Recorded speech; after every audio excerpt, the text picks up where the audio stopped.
You're ready? All right. Well, Margaret, when we talked before the opening of The Color Purple, I guess neither one of us had any idea that we'd be sitting here in Fort Worth, Texas, having a chat this soon again, but how nice. And first of all, let me offer congratulations for your Oscar nomination. Thank you. Is that just... Oh, it's just... it's such an honor because this year, if you look at all the wonderful films that were out, and in the supporting actress category was such a toughie. So to be nominated as one of the 5 people that should be recognized and to be voted upon by your peers for this recognition is truly an honor. And it took 14 years for it to happen for me, and I'm just blessed, and I feel that I'm glad it didn't take any longer. Worth waiting for. Yeah.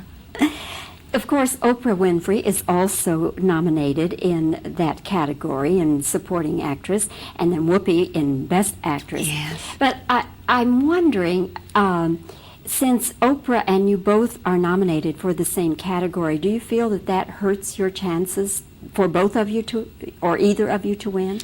Well, I think first of all, if it wasn't for the fact that Color Purple is such a special project, I would probably feel a lot of competition. But the honor, I mean, do you realize the progress that it's been made with Whoopi and myself and with Oprah? That's such a tremendous thing. So I wish all of us, I mean, to answer your question, I wish Desiree Jackson, the young Celie, as well as Kuso Busia and Nettie could be recognized in the same way also, because when you look at the film, you cannot imagine anyone else playing those characters, and everyone gave so much. So no, I don't, it's hard for me to think in the other sense about it. You know, because we're all such winners. I'm such a winner now, I feel. So whether you get the Oscar or whether Oprah gets an Oscar or doesn't. No, we're all going to be there cheering for each other.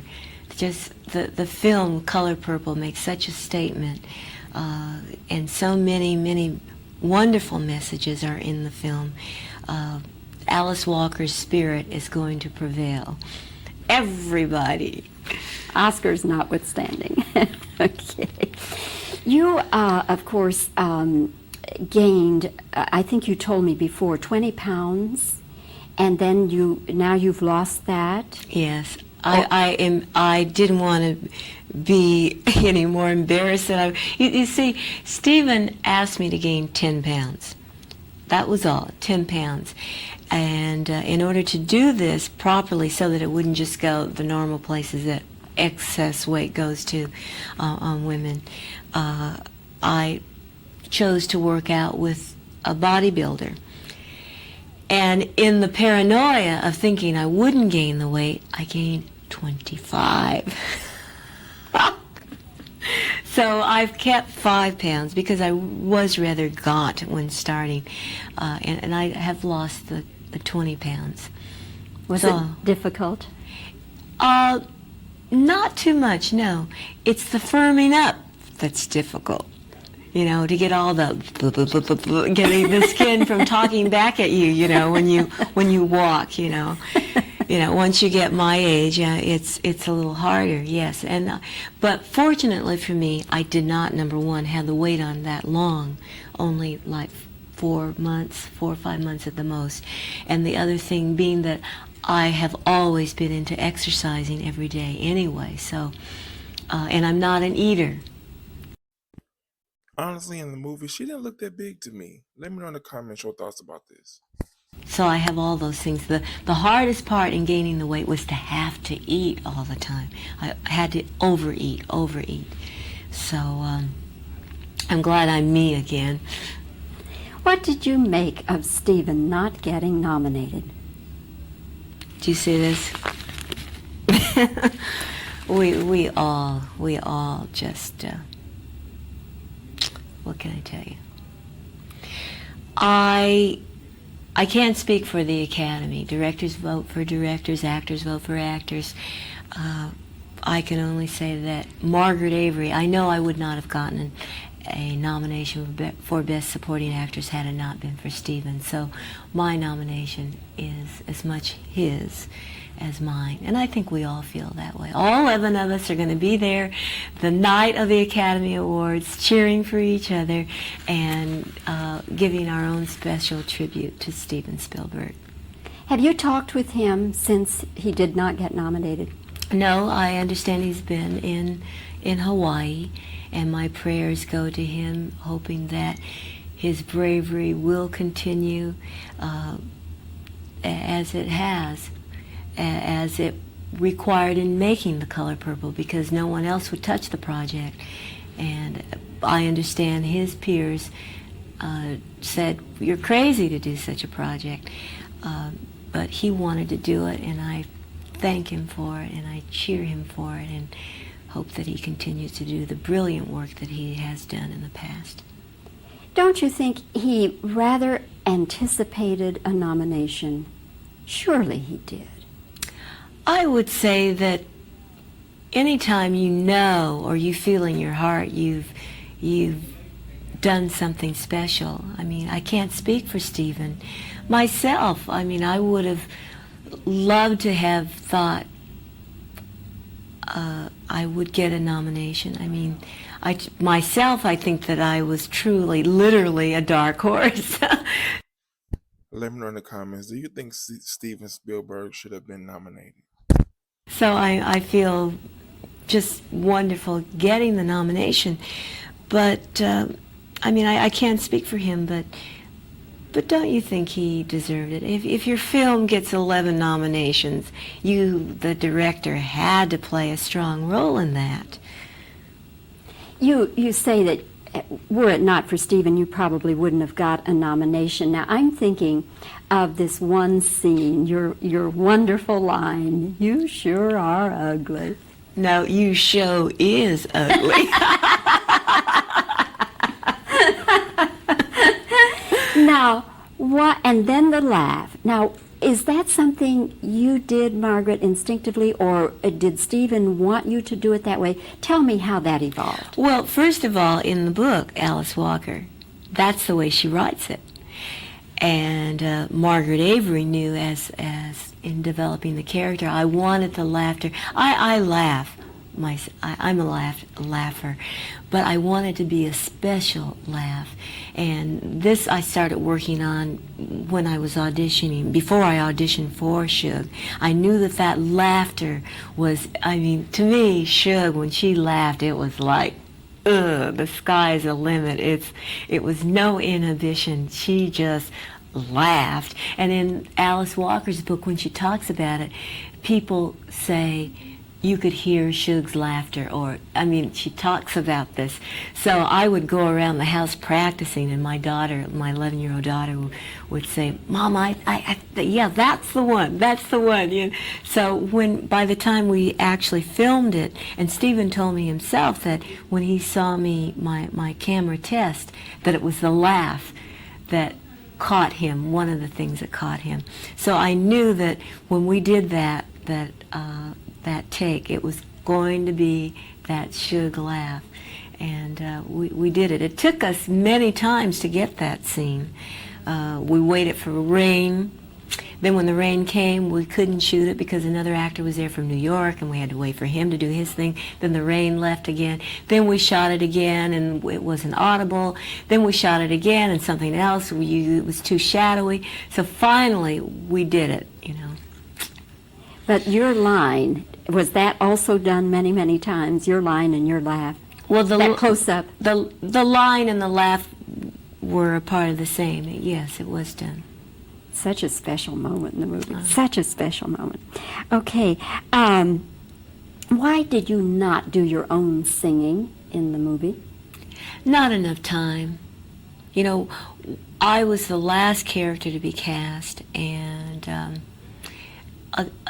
a role of this nature, usually you have months, weeks and weeks to prepare.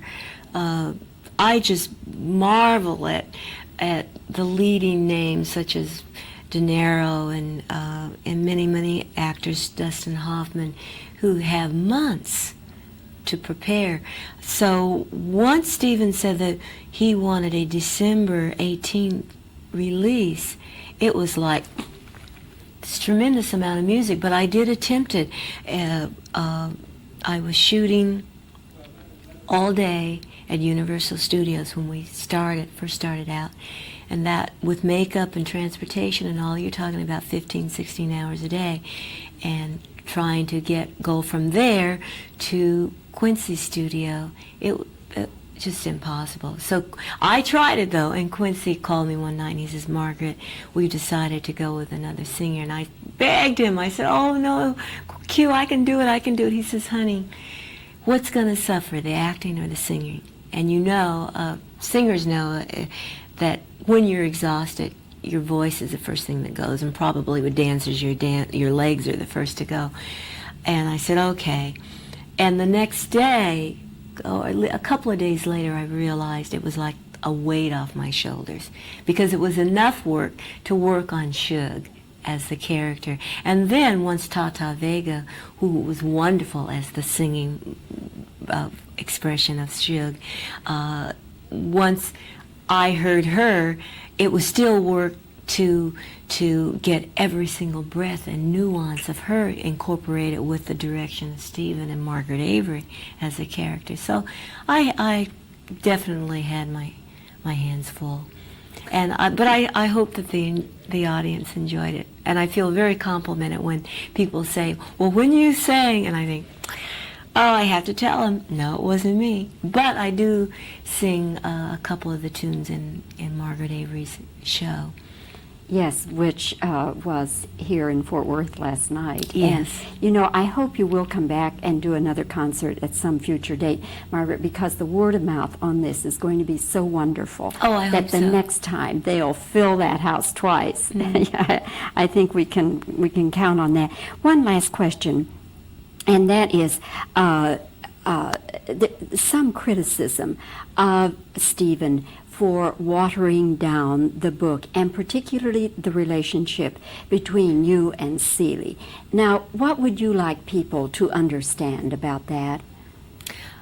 Number one, only from my finally working on, the experience of working on a film that's derived from a book, I understand now that it's two different medias. You cannot do a book on camera. There's not enough time. Do you realize we had 2.5 hours almost on this film, and 1.5 hours of what we actually shot was edited? So that was a lot of work right there. Time. You won't get a film distributed nowadays, not easily, if it's over 2 hours and 20 minutes. The other thing is, we must do entertainment with responsibility. What people are willing to read comfortably in their own private space and what they can see on the screen comfortably are two different things. And myself, as a mother of an 11-year-old, I was just relieved when I found out that certain things would not be filmed. I wouldn't have, as a person, been comfortable. I don't think that it was necessary to explore everything explicitly that was in the book. People got the message, and I think it was done with taste, and I'm real proud. And excuse me. And overall, Margaret, what would you like to say to black people? Because still some black people are saying that the film demeans blacks. So what would you like them to understand? Oh, shall we get that? Yeah, let's hold it just a second. Okay. Okay, I'll pick up my question again. Margaret, I know you must be aware that there are still some black people who feel uncomfortable with the color purple, feel that it demeans blacks, particularly black men. Now, what would you like them to understand? The film was not a documentary. In order to represent a people it must be all factual, and this was an entertaining piece taken from a fiction book. I do understand why the controversy, and that is because we as black people do not see our images often on film. Once we get the experience of having many images, and positive, negative, such as our Anglo counterparts, then we will not think of it as representative of us. You see, You're the Dragon was also a controversial issue, and I think it was for the same reasons. Because when you see your image so seldom, you expect it to represent you. And a film cannot be entertaining and be burdened with that responsibility. Okay, Margaret, thank you. You've been so generous with your time, and this was a real interview. I really feel like I got to talk with you finally. Thank you so much. Okay. All right. Let's do it. Yeah. This video raises questions, and I need for you to be extremely honest in the comments when answering them. And just so you know, I have 3 questions. Number 1, what are your thoughts about Margaret Avery as an actress? Number 2, what are your thoughts about her role in The Color Purple? And number 3, other than the movie The Color Purple, what's your favorite Margaret Avery movie? Now, for me, it was Welcome Home, Roscoe Jenkins. Now, please be honest when answering these questions in the comments. Share this video with anyone you deem necessary. And don't forget to like and subscribe to the channel.